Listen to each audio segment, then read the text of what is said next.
දෙන තවත් අවුරුදු චාරිත්‍රයක් ගැන තමයි දැන් අපි කතා කරන්න සූදානම් වෙන්නේ. ඒ තමයි දීපගිනි මෙලවීම හා ආහාර පිසීම. අපේ ගම්බිම්වල ඇත්තන් තමන්ගේ ගෙදර දොරේ දවසට 3 වරක් කෑම බීම සකස් කරනවා. ඒ පරණ අවුරුද්දේ මේ වැඩ ඔක්කොම නවත්තලා දීප සම්පූර්ණයෙන්ම හිස් කරනවා.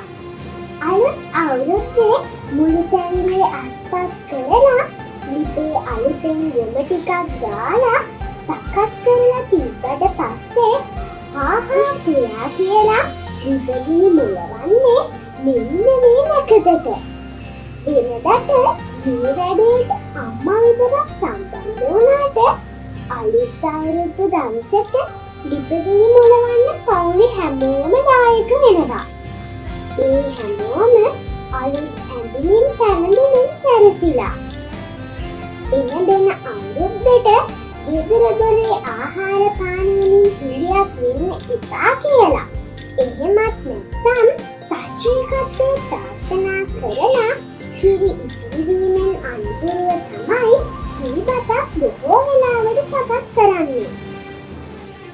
සමහර පැතිවල හත්මාළු ඉවීමත් මේ නැකතට සිදුවෙන ප්‍රධාන කාර්යයක්. මේ හැම වැඩකදීම මූලිකත්වය ගන්න අම්මා. පවුලේ මූලිකත්වය තාත්තට වගේම අම්මටත් හිමි වෙනවා කියන්නේ හොඳම නිදසුනක් තමයි මේක. එහෙනම් මේ දාසරේ අලුත් අවුරුද්දට ඔයත් ගෙදර දොරේ හැමෝම එක්ක එකතු වෙලා සතුටින් ආහාර පිසීමත් අනුභව කරන්නටත් ලැබෙන සුබම සුබ අලුත් අවුරුද්දක් වේවා.